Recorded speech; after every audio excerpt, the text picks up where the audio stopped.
Ever since time began, humans have sought a safe place to live. According to the Bible, for instance, there was a man who saw there was a problem, and his name was Moses. He took every Israelite who was enslaved by the Pharaoh and told them they were denied a safe place to live. He told all the Israelites that they could follow him, and they did. Moses famously parted the Red Sea, giving his people a safe place to live far from the evil Pharaoh. Even today, this issue remains a problem for many around the world. Imagine you're a refugee and you are running for your life into another country and you are denied a safe place to live. But people still want to run across the border and live a safer life in a safe country. In fact, according to the Organization of Youth for Human Rights, 19 million children attempt to escape their own country and 10% of them die while trying. And if they are captured, they could be put in refugee camps and may not get enough food and nutrition. Innocent people are dying and refugees try to escape to neighboring countries, but are kept out by police and are stuck in all the violence. After World War I, an organization formed called the United Nations. They started because they didn't want another world war.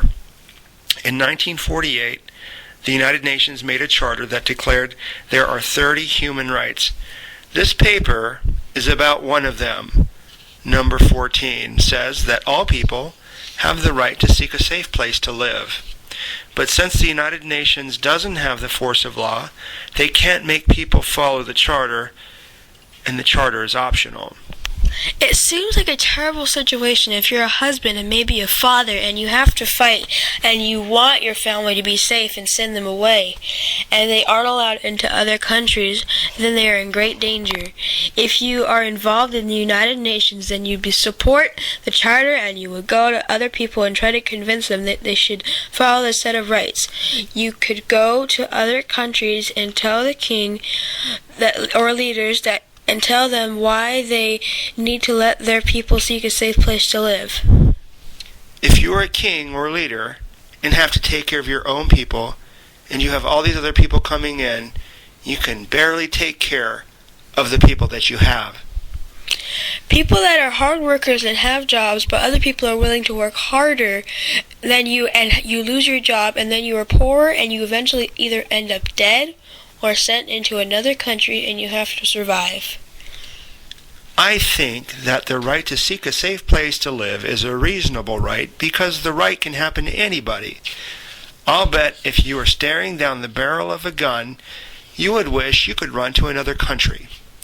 But if everyone follows this right, then some parts of the world wouldn't be such a violent place.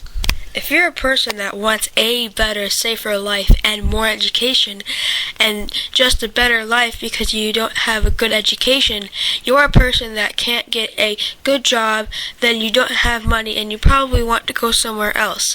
What I'm trying to say is that if you have a good education and you are from a violent place, then you should be able to seek a better, safer, and smarter place to live. The United Nations supports this right, and we should too. Iraq, Libya, and Egypt, and all these countries are too violent. They need to calm down and be happy with the people who live there. And who cares if some people want to live in another place? They should let them. But maybe the best idea is that we could all make our country a great place to live so people would want to live there. Then we wouldn't have a problem with people seeking a safe place to live.